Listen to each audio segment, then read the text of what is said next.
right, welcome to the Aaron Werner podcast on iCode Media, and we're welcoming back Brianna Rhue, although Brianna, it feels just like a constant conversation that you and I keep having, and I love it. I absolutely love it. You changed my life, and I think the lives of a lot of folks who listen when we first had you on and talked about time saving and the book Buy Back Your Time, which has sparked a whole revolution in my life and lots of our colleagues. And, last time we had you on was with, we were talking about virtual assistants. We actually had mine on, and Mariana, and she was fantastic. In fact, setting up this podcast was hilarious because Mariana was talking to your virtual assistant, and you and I just kind of sat in the back and we were watching everything happen and watching our lives, be organized and us told where we're going to go, what we're going to do. Which is quite liberating to not have to stress about it. So, and then we were talking on the phone the other day about just why sometimes people like me and probably some of our listeners are stubborn on making those change, right? We're afraid of what's behind the curtain. And sometimes that fear of seeing what's behind the curtain or behind the door keeps us from taking those steps to open the door, go behind the curtain, to get something really good on the other side. And I said, well, this is a pretty interesting conversation. And so let's bring you on and record it. So that's the direction I hope we're going to go today. And you said something that was really quite interesting to me and has stuck with me. It made me feel silly. You said that too often when we hear hoof prints behind us, we turn around expecting to see a horse, right? And sometimes it's a zebra. And so expound on that a little bit. Yeah. So what kind of sparked this conversation, Aaron, and it's interesting to look back when we first connected, like at kind of the end of 2023, here we are already through the first quarter. And I had maybe just gotten my assistant fully uploaded on board, with me, and then just seeing a lot of people, read that book, and I get like kind of like death mail sometimes, or like even from you were like, I love you, but I hate you on what this has done to my life. And so I think it was just, again, such a practical book. So if you've not read it, it's one of those books that really is easy to follow. There's not a lot of language to learn. And just that step approach that we kind of all really need on where to start. I think that's where we're going. But we were talking about, and I get in my own way too. So this is, defining what success is to you. It looks different for everybody. And I think starting with that and being genuine to yourself to follow that path. But one thing where we were talking on like the doctor contact lens side, or evolution in our practices. So not necessarily change, right? The word change evokes a negative emotion. And I was taught this very recently, starting to change the word change to evolve. And then you and I were chatting about, in school, when we're taught the medical side of it, if you have a patient that comes in with something, like think of the easy thing. So like that's where the if you hear like the pitter patter behind you, most likely it's a horse, right? So think that it's a horse and then look to the zebras, right? Yep. Where a lot of the times as business owners, we get hung up on the zebras versus the horses. So that's kind of this thing behind horses versus zebras. So on the sales side of this, that's where all that was coming from. So we can jump into that. Yep. No, and actually we had an example in the office yesterday. My staff called me, and two young men came in, and ultimately we suspected them of stealing some Gucci sunglasses. And it happens. You're in business, you're in retail, you're going to lose things, and it flat out sucks when it does. It's a violation of trust. It's a violation of I feel violated. What was interesting is watching their reactions, because they immediately wanted to go into lockdown mode, right? And we wanted to have armed, or not armed escorts, but escorts for everybody coming into the office. An armed guard on the outside. Like you wanted to just lock it down. And I said, well, when's the last time we know we got something stolen? And our office is on Frame Dream through Vision Source. I don't know if you're aware of it, but all our Yeah. frames stay on the wall. Nothing comes off the wall. So it's really easy to see when something's missing because there's a gap there, right? So when's the last time we knew that something got stolen? I said, well, we can't remember. I said, well, we sell hundreds and hundreds and hundreds and thousands of frames, and one pair got stolen, right? Could there be an after action report and something we could have done? Probably, but you're never going to eliminate all of it. And so let's not change our policies and to try to prevent one negative act. Let's still try to build on all the positive acts, because Mhm. I'm fine with one frame being stolen if I'm selling 500. I'll take that trade off all day long. Yeah. And does it suck? Absolutely, but shoot, I probably give away more in revenue just by handing out free samples instead of telling somebody to, right? That's so true. Because I'm Oh my an God. optometrist. That's what I do. That's what I do. Right. And I feel But bad. that's a great, I love that that's the scenario, right? Because I think that when you said it too, it's like that violation of trust. So yeah, along that way, but you got to get over that in order to really see the other side. So constantly when we're evaluating new products and new services and things like that, well, this one time in 1997, this happened, so I'm not going to say yes. Or like, I can't believe how much that gets in our way of success and really adopting new things. Yeah. So that's where the purple zebra kind of came up, where that's what we're getting hung up on. And it's that whole, the penny wise pound foolish scenario too. Yep. that we're not fully trusting. Yep. It's that negative N of one. One time I tried. It's that negative N of one. And why is it that I'm curious now, is it limited to optometry and private practice owners, right? Or is it just a human thing where is it a protective mechanism where we're afraid of change, we're afraid of anything that could possibly go wrong, and so we look for the negative first to protect ourselves? Are we more subject to it, or do we just are more aware of it with our colleagues and ourselves because that's the world we live in? Yeah, I think if we kind of just look, we are in general negatively wired. So because of that protective mechanism.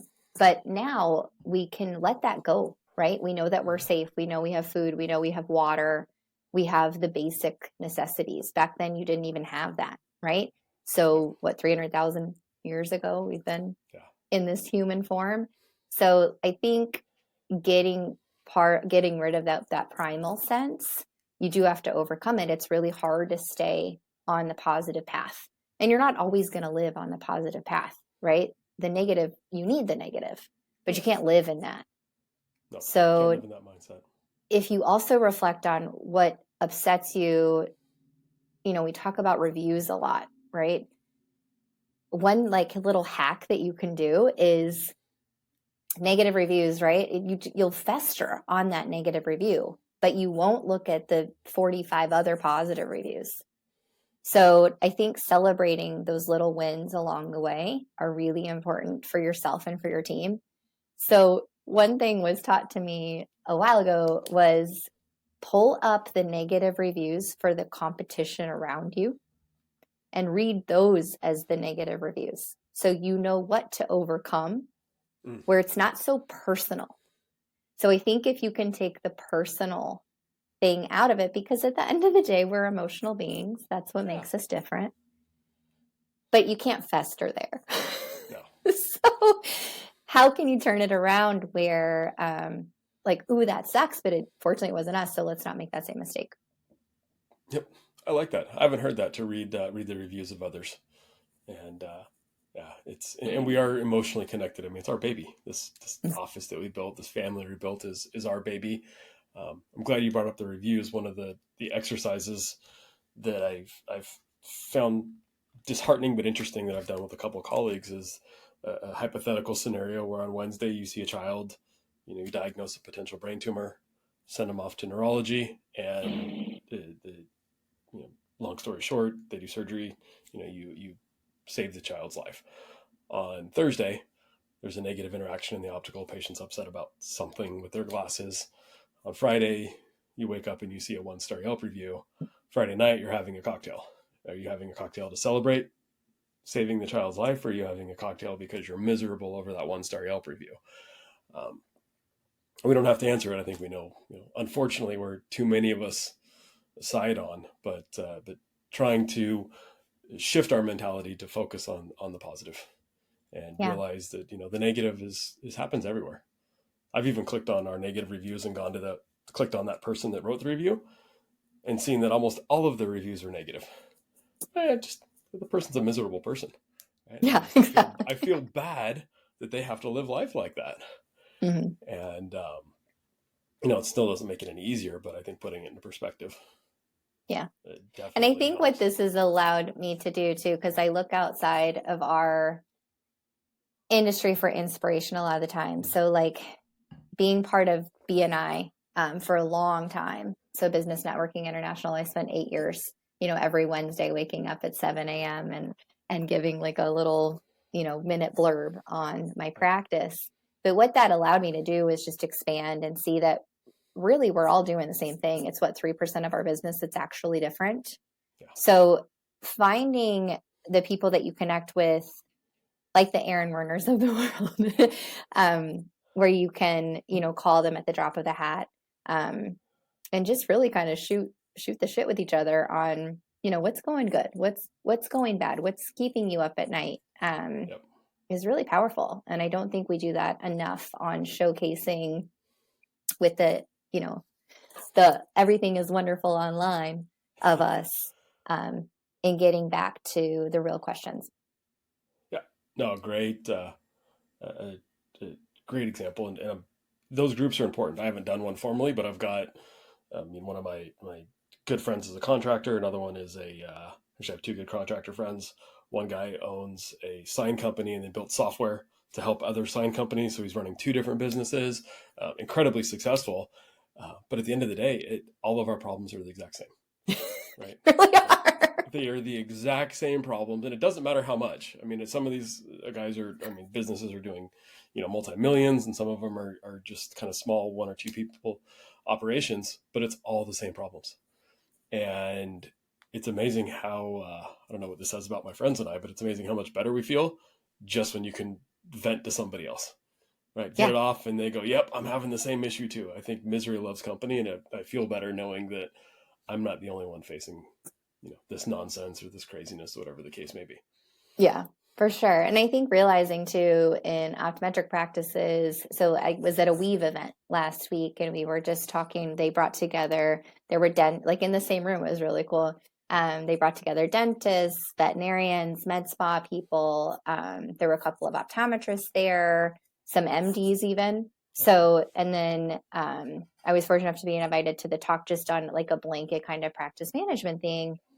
And it doesn't matter who you are. It's just that mindset to continue to evolve. And I brought up essentially like gatekeeping, because I was like, how many gatekeepers do you have? And one person was like 9. And it was like this brag thing. Right. And I was like, yeah, I get it. I get the gatekeeping, but what is that holding back from you? Right. So when we talk about like horses and zebras, a lot of their zebras come into it too, on past experiences, how they were raised, how they look at how they view money, how they view themselves. So I think the zebras come up a lot surrounding us.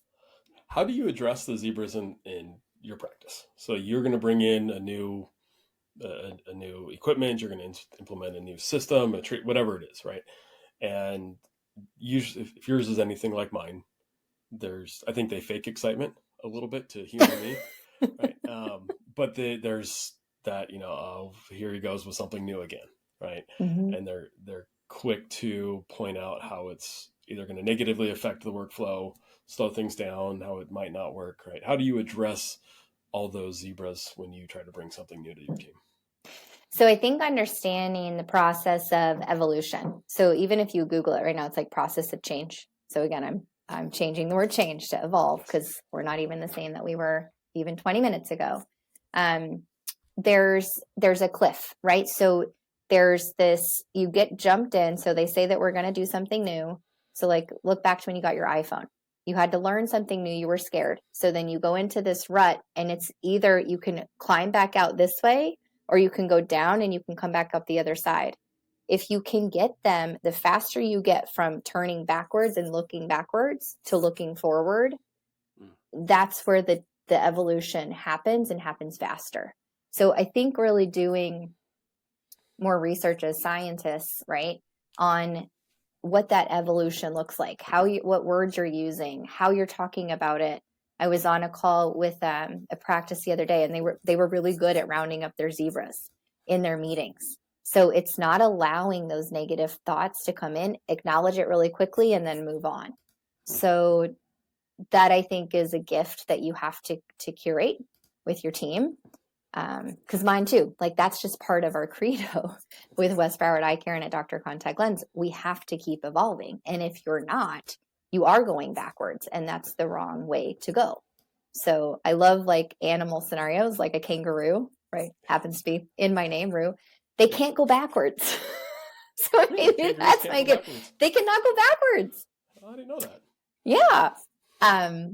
So like be a kangaroo, like you got to go forward. And yeah, some of that's bumpy. Some of it's some things we have to overcome, but we're all capable of doing that. No, absolutely. And I'm glad to hear that it's part of your mission too. It's one of our core values. And I haven't evolved to using big words yet. So our core value, I tried to make it pretty, and now it's change, right? We're going to change. We're going to change. We're going to evolve. Change is coming. Although I purposely left it in there because I think it invokes a very strong emotional reaction. It does. I wanted that emotional reaction because we're just going to hit the nail on the head, right? Mm-hmm. And so when our three core values are individual responsibility, right? It's your job. Let me ask my manager, right? If you think something needs to be done, do it.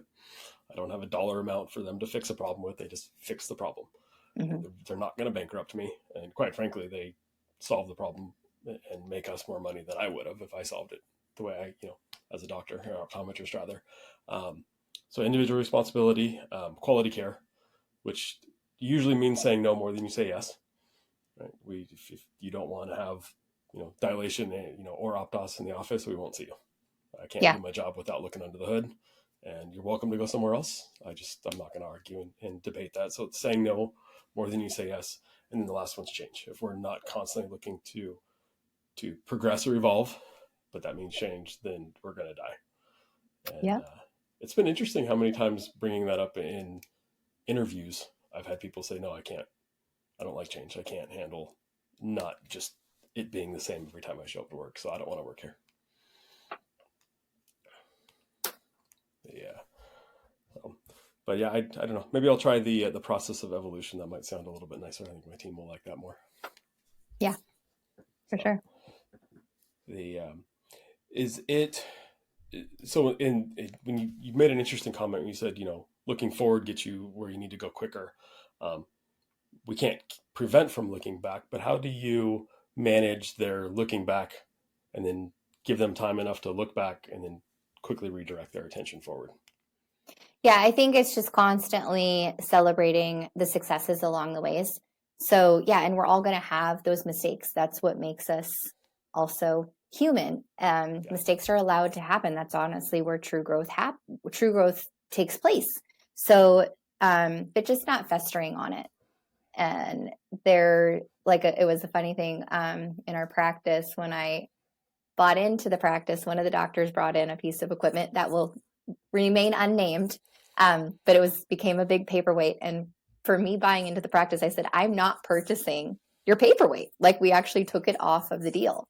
So I think just having more fun with it, because again, when you're talking about the emotions that it sparks, some people take that to heart.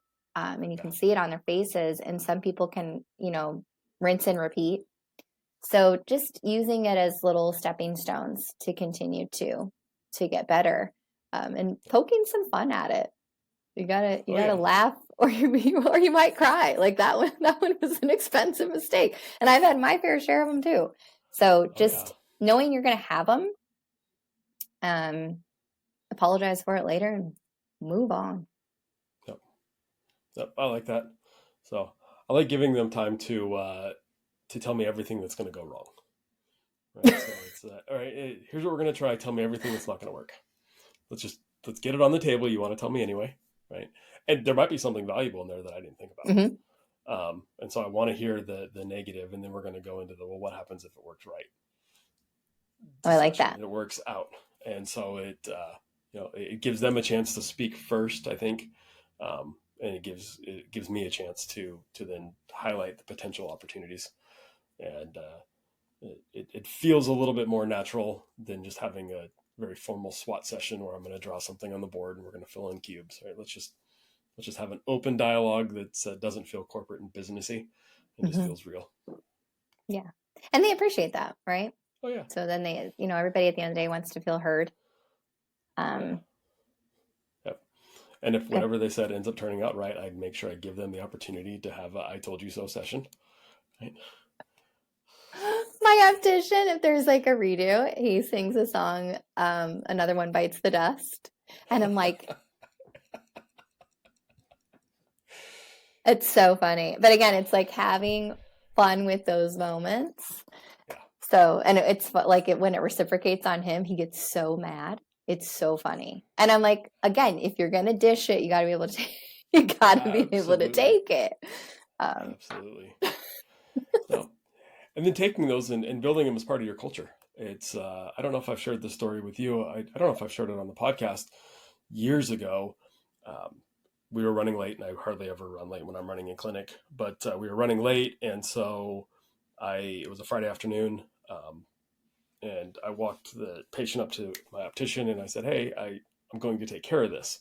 And I pointed to the Optos. So my intention was I'm going to, waive the Optos fee in the practice. And which the way we do it, by the way, is we give them a gift card, so we don't ever zero anything out or take it off. It's always there. So when you go back and look at the line item, there was a charge for it. And then the gift, so it's psychologically, I can pull them back next year and say, "No, we charged you." Right. Wow. I love, that's a huge takeaway. If anybody didn't hear that one, love that. Yeah. I never discount services. And so if I need to discount the service, then I'll give them a gift card, right? And they can just offset it with a gift card as opposed to zeroing it out. And I think psychologically, when they see the invoice that it was there, it shows value to that as opposed to a zero next to that number. Wow. So, but yeah. So what happened? You said, well, I'll take care of this. I'm going to take care of this. And I pointed to, on our flow sheet, I pointed to the Optos screening. Well, she was the last patient of the day. I'm back in the lab, just talking with the rest of the team. And my optician came back and said, "Wow, you were really generous today." And I said, "I'm really generous today?" Like, it was $39. I guess I probably didn't have to. And she goes, "Oh no." And her face went white. And I said, "What did you hear me say?" And she said, "I heard you say you're taking care of everything." I said, "Totally cool. It's not what I intended to say, but it's what you heard." And she goes, "Well, you said I'm taking care of this." And I said, "I was intending to point, so we walked through it, and she goes, "Oh my gosh, I screwed up so bad." And I said, "Well, here's what we're going to do. You're going to call the patient, and you're going to let the patient know that you and I had a miscommunication, and I fully intended to cover the Optos, not the entire visiting glasses." I said, "But you're not allowed to let her pay money. And knowing her, she's going to try to give you the credit card. And you're going to say, no, we're going to honor what we did. But just remind her that that's not going to happen next year." Right. It was an internal conversation. I said, "But you're going to be the one to call, because you feel free to throw me under the bus." Right. And so she called, and the patient was, adamantly wanted to pay. I wouldn't let her. Patient called me, and I wouldn't let her pay, just because there was a point to be made. And for probably 8 years, we used the term "Free Frame Fridays" as a reminder that we need to communicate better. Free Frame Fridays, right? And I could not have bought a better culture from that. No, you couldn't have. I could have. I mean, you're out a couple $100, $500, whatever it was, on, whatever. I spend more money on silly Starbucks, right? Yeah. And pens for the office and other crap. But that term until the last person that the employee we had during that time left, like Free Frame Fridays was part of our culture for a long, long, long time. I don't ever have to hope to want to repeat that, but it taught us that communication is a two-way street. And if you have concerns on it and something seems off, just pause and go clarify. Yeah. But it's some mistakes happen, I guess, is the moral of the story. And but if you can take them and turn them into learning experiences, they end up being great learning experiences and sometimes kind of funny too. That's amazing. I love it. And then something we were talking about, kind of what led to this was, some of us, we were going to call it wine and zebras, right? But here we're in the middle of the day. So you can get so ingrained in that kind of whining culture. And I think you have to, you got to filter it back on what you're bringing. So you had brought something up too on just like charging, like where can we make, just less friction. So I went back and I was going to send you a picture. I totally forgot, but like I crossed out all our contact lens fees. Yes. So we're going to implement this. Which is going to be super fun. We talked about how we just, in my office, we have one contact lens fee for all of our soft contact lens and our GP fits. So sclerals, cones, myopia management is separate, but we have one fee for all of our contact lens fits. And it's an interesting topic to debate. I'm sure I'm going to get some messages, good and bad, when people listen to this. But it made it easy. Mm-hmm. Yeah. Mm-hmm. And patients appreciated it, and we ended up making more money because the process was simple. Yeah. Yeah. And it's something so silly, I think, that I was told a long time ago by a guy named Bruce on one of the, just meeting him on LinkedIn. He likes to say, even when you're like thinking outside of the box, he's like, I even hate that term because a box or thinking outside a box, you're still in a box. So he challenges just little terms that we constantly use that we've become accustomed to break those internal mind barriers that we have all the time that we've put up to protect ourselves or protect the office or protect the patients, right? That we have to, we're doctors at the end of the day, we have to do that. Yep. But where can you have some fun of it? And where are you putting your constraints around you by even just saying, hey, let's think outside of the box? There's still a box there. Like now you're outside of it, but you still are picturing a box. So when you start to hear this term, I was like, so what do you say? And he's like, just think. Yeah. Just think. God, that's so simple. It's genius. Right? That's so stupid. No, it's just think. What's crazy is we idealize the Jeff Bezos and the others who are thinking. I stopped myself from saying thinking right, outside the box, but just others who are. And they didn't think outside of the box. They thought inside of the box, and they're keeping everybody inside the box. Yeah, that they literally should be into their box. Yeah. So, oh yeah, we have too many Amazon boxes on my front doorstep every single day. It's bad, but we look at their innovation and we go, wow, why didn't I think of that? Mm-hmm. Why couldn't I have done something like that? And I think it's one where most of us are risk adverse. And so in putting a lot of your money and time and resources into something that may or may not work out is a scary proposition. If you haven't already done it with your own practice, and there's plenty of times that's been scary. Yeah. Plenty of times when it's been fantastic as well. And there's just been way more fantastics than scaries.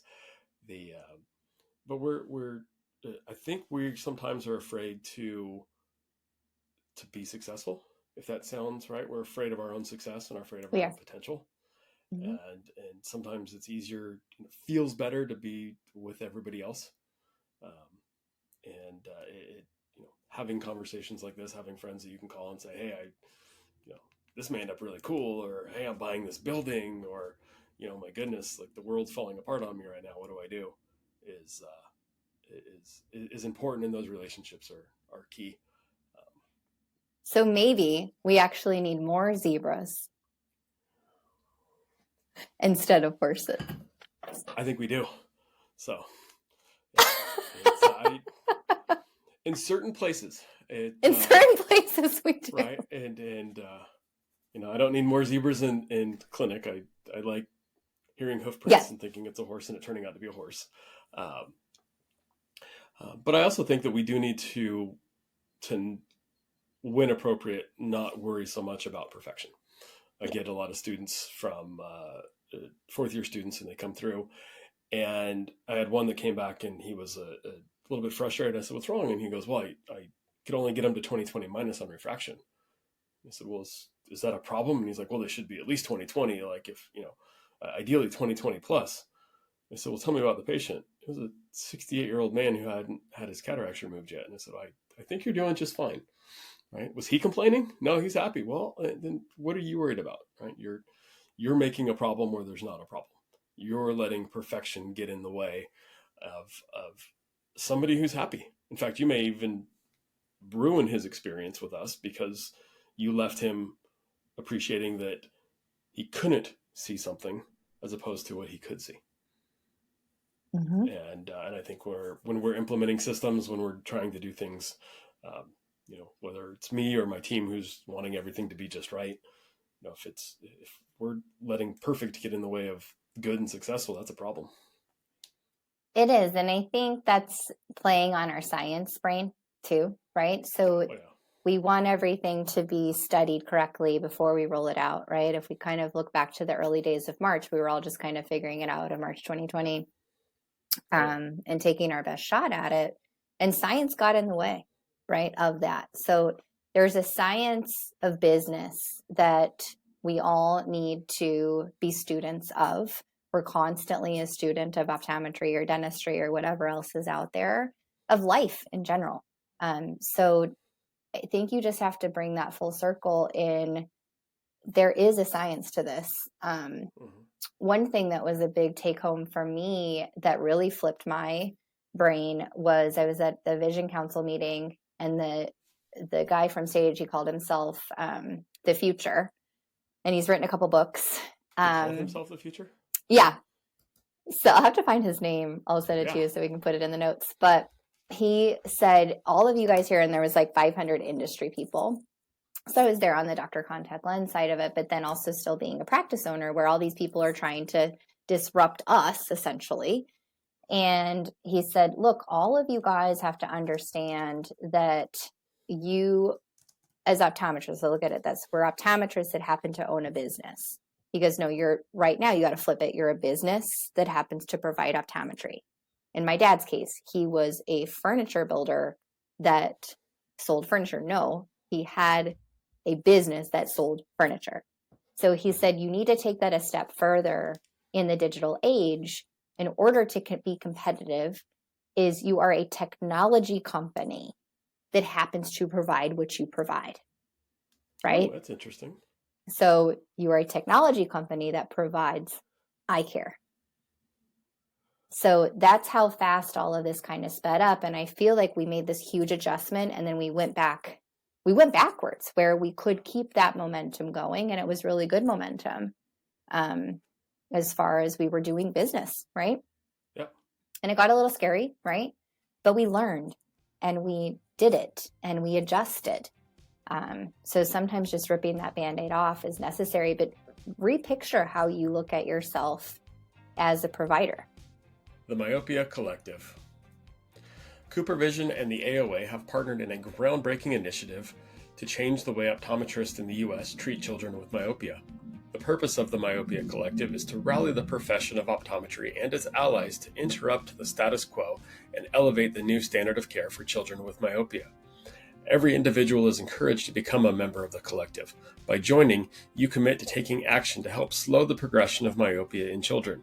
You'll receive updates and information about the collective and its work in the fight against myopia, gain access to educational opportunities and resources offered by the collective, and hear from change agents, the ambassador optometrists selected to serve as advocates for community and policy change that facilitates the mission of the collective. Scan the QR code or click on the link in the show notes to join the collective today. In the past, our focus revolved around prescribing MacuHealth or MacuHealth Plus to patients at risk of macular degeneration, while also recommending it to collegiate and professional athletes for enhanced contrast sensitivity in sports performance. However, this year's introduction of the Life Meter has been a game changer. The Life Meter revealed a concerning truth. Many of my patients have alarmingly low skin carotenoid levels, indicating potential deficiencies in essential body tissues like the retina and brain. Supported by over 30 peer-reviewed publications, Life Meter's accuracy, consistency, and effectiveness has been demonstrated across 2,000 subjects with diverse backgrounds. With this newfound insight, I can now have meaningful conversations about carotenoid levels with all of my patients, even those who may seem outwardly healthy. To learn more about this empowering technology, feel free to contact your MacuHealth representative or click on the link in the show notes. Together, let's optimize patient care and elevate their well-being. That's interesting. So I had never heard of the concept of thinking of ourselves as a technology company that provides eye care. I'm very much on board as a business, and some businesses do electrical, some sell shoes. I take care of eyes, right? It's a business, but the next step for the technology side, that's interesting. So break that down a little bit. If we're a technology company, right, and I'm still bringing patients in, having them sit in the chair, running all the tests, shining lights in their eyes and whatnot, how do I view myself as a technology company? Or how does a patient see me or customer see me as a technology company? So it's bringing it all full circle to how they're like front of the house versus back of the house. It's all kind of one mechanism, right? So online scheduling, having a way for patients to order their contacts. How can they self-serve? How are they checking in with forms? That's the digitization of everything, centralized really around your EMR. Then in the back of the house, you have your Optos or your Claris or whatever that you're doing. You're looking at glands. You're using high-level technology to give the patient the best experience, and then you're putting that all together for the patient. So then going back through the checkout on, are we still like dotting PDs? Are we still writing? Like these are all things where how can you make this, high tech, high touch? Because there's, Amazon, which is high tech, low touch. If you have a problem with Amazon, you're not calling anybody, right? So we're still in that high tech, high touch scenario, which is a more valuable experience. So where can you automate some of this functionality? Where can you understand your data, understand who's mining your data behind your back without you utilizing it? We were talking about that. That's really what everybody is after, and you're at the center of it to help that patient, like we said earlier, like diagnose those ones with tumors that nobody else would have caught, right? That's why we do what we do, but you're using tech along all of those pieces. That's how we're a tech company that provides eye care. Yep. That makes a lot more sense. So you brought up Weave earlier. We find that we're scheduling a lot more appointments via Weave over text than we are phone calls. We do a lot more business over text, right? Yeah. Whether it's, are my glasses in yet, or can I make an appointment, or even can I pay, right? Texting them the payment link. Okay, so that makes sense. And I did notice when I checked into a hotel recently, they gave me a paper I had to sign, a hard copy paper, which I thought was odd. And because I'm used to just signing the little kiosks, right? And I don't remember what the paper was. I probably signed away my kids' lives, but neither here nor there. They can have them. No, no. But I just thought it was odd that I had to physically sign a piece of paper checking into a Marriott, and I wonder if that's the case in our practices too, right? Are we, you come in and we're high tech, but I'm going to hand you a 3-sheet of paper that you've got to fill out, that I then have to turn around and enter in manually into my system. What does that look like on the for a patient? So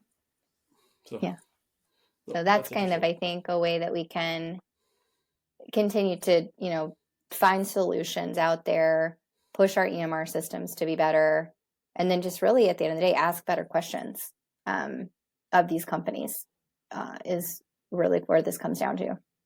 Yeah, absolutely. And of ourselves. So here's an interesting question somebody asked me, and I learned a lot from it, so I'll ask you. If a patient walks in customer walks in, not a current patient, right? Somebody off the street and says, hey, I like those Maui gems. I just want to buy these Maui gems. How easy is it in your office for them to just buy a pair of Maui gems? So you had posed this question. This was actually the first question I asked my staff on Tuesday because my Maui gym display is right there. Right there. I was like, and I posed this scenario. I was like, what do we do?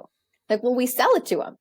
And I was like, okay, so if we sell it to them, are they still being entered in our practice management software to run the sale? And they're like, of course they are. And we still ask because maybe they want like a prescription sunglass. They had like this drawn out thing. At the end of the day, we did sell it to them.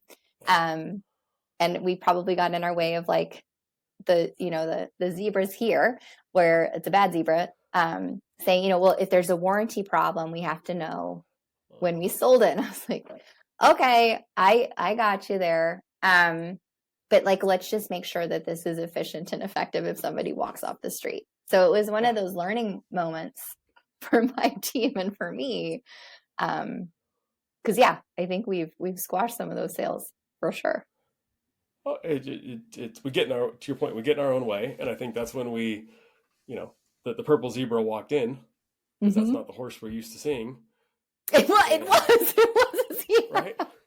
Purple zebra walks in and I'm like, can I saddle you? Like, can we, right? Like, are you one of the Budweiser horses? Like, what do I do with you? Right? Did somebody paint you? What are these weird stripes? I don't know how to handle you. And it's funny to laugh at, but it's really interesting when we look at things just from a slightly different lens. What we see. And I learned this on myself when I do exams on family members. I'll ask them if it's okay, and I'll take my iPhone out and I'll record the visit and go back and watch it. I say a lot of dumb stuff in the exam lane. Can you give us an Aaronism? Oh, I repeat myself frequently because I'm busy charting while I'm talking, and so I'll say something. I realized quickly that I wasn't looking at them for a long time. I was just staring at the chart or the iPad that I was charting on, and so I learned that I need to separate the two. So now I'll ask for a few minutes and just say, hey, it's going to be quiet.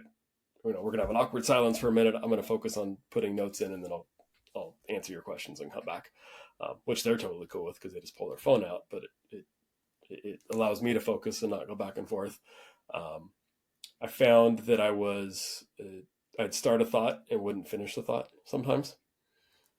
I was thinking out loud, and they were hearing my thinking process, which when I listened to myself, it made it less trustworthy because I wasn't definite in here's what we want to do, because they had heard my kind of verbal jumping around, mentally trying to figure out where I wanted to go as opposed to just saying, here's where I want to go. I had a lot of fillers. I asked for me a lot, look up for me, look down for me, put your chin in here for me. Everything was for me. So it was a very selfish filler. And I pick up on it from listening to a lot of my students now when they're in. For some reason, we have to throw that for me in there, which sounds really awkward and weird. That's interesting. I like that. Listening to myself helped me refine what I wanted to say so I could communicate clearer. And I'm by no means perfect now, but more clear, more efficient. Helped me streamline the order of when I wanted to explain something. So now I do a bunch of tests and then explain at the end, as opposed to trying to explain little tidbits as I go, because I might find out more information that I then have to change what I told them earlier. And so it's easier just to do the whole exam up front, walk them through what I'm doing, not necessarily what I'm seeing. And then at the end, bring it all home. Wrapping up the gift with the bow on the top. Exactly. And I realized that I told them a lot of stuff. So there was no wonder why they weren't following through on all of it. Right? You've got dry eye. I'm putting you in context. You need to wear a mask. You need to do your hypochlorous acid spray and your face wash. And I want you to come back for IPL. And then you're going to get some, it was a lot. Well, and even Aaron, like in the last 5 to 6 years where we're getting into more of those things like NeuroLens, dry eye, myopia management, it's like you got it. At one time, you just got to pick what you're going to hit with the patient with. Figure out what is their top priority and then go into that, and then know that they're going to be back. Like, we don't have to give all this in there, because I think a lot of, even my exam has gotten longer, and I'm like, what am I doing in here? Like, I'm doing the same thing, but we're having, I think, these deeper conversations because of all the testing that we're doing and all the things that we're finding. So I think you bring up a good point in there on focus, for sure, in the exam chair. Yeah, focus. I get so excited of all the stuff we can do, and so and hearing yourself say it is a lot different than thinking you're understanding what you're saying. So by just recording that, it was very eye opening and enlightening, and helped me. I've taken it out of the team when we role play. I'll make sure that we record them, and we'll see that they talk them. They'll talk patients out of sales because they just keep talking, and or they said a bunch but didn't actually say anything. They just use a lot of words. So it's unique when we can hear ourselves back, because I don't like scripts, but I do like refining our own personal pitches, if you will. And as attention is really the commodity now, I think that that's more critical than ever, to be more clear, be more concise. Having a 7-year-old, like, I asked him what he did. He was doing something last night. I'm like, why are you doing it like that? I think he was like eating a piece of string cheese, and he was like, Mommy, I'm just enjoying it. And I was like, oh, okay. I think we overcomplicate things very quickly. And so looking through it as that, like, just being playful, and that 7 to 8-year-old lens can come out more. I've even asked him some things, like, I was writing an article on gatekeeping. And I go, Dalton, like, what does a gate do? And he goes, well, it keeps people out. And I said, well, why would we open the gate? And he's like, so people can come play with us, So it was like something so simple that we like manufacture these things that just aren't really true. So if you have a 10-year-old in your life, like you were talking about earlier, or, the 7 or 8-year-olds, like, tap in to that creativity, because that's essentially what we squash, especially in school, and the more school that we have. So I think just being more playful has been a gift I've given myself too, that I learned from my dad. Oh, that's cool. I like that. So I need to be more playful. Too serious all the time. At least that's what my wife tells me. Now that you're not looking at your email anymore, you have all this newfound time. I will tell you, that has been a game changer. And I hate that phrase with a passion, but that has changed significantly my world in the last couple of months. Yeah. And your whiteboard. What's on your whiteboard now? It is. You know what? I had so much on there, I just erased it. So Did you? Not much. I did. Okay. Good. In fact, the only thing I have up there right now is a quote, and I find it an interesting quote. I don't know where I got it from. I might have got it from you. I don't remember. But it says, if you take an idiot and motivate them, then all you have is a motivated idiot. That's not for me. I don't know who I got it from. But I like it. I think if I remember the conversation, I said, well, my philosophy on hiring is you hire the happy idiot, not the miserable genius, because you can never take that genius that's miserable and turn them to be happy. There's always going to be a drain. And I think that the reply was that quote. So I love that. Us to take that happy person, but make sure you build in all the professional development. And so you take that motivated idiot, and I'm not calling anybody an idiot, but take that motivated, unintelligent person and turn them into that motivated, intelligent person. And then you've got something pretty scary that's kind of cool to watch. I like it. Yeah. I'm so glad that you hung your whiteboard up too. I did. Yeah. See? Got a big influence on me, Brianna. And same. I think that's where these conversations are fun. And again, just like, we're not in this alone, and you don't have to be. Nope. Then you got to keep asking for help, and what works well for one might not work for another, but keep on moving. Absolutely. So awesome. Well, I appreciate joining. Sorry it was earlier in the day that we didn't have our wines with us. I'll try to make that happen for next time. Um, but I love the idea of the purple zebra. And looking out for it and giving it its due when appropriate. I think it's purple zebras are fun, Yes. and or at least the mental image of one is fun, and we'll treat them as such. And I learned that kangaroos don't jump backwards. There you go. So awesome. Well, have an Well, awesome thanks for day. having me. You too. Thank you.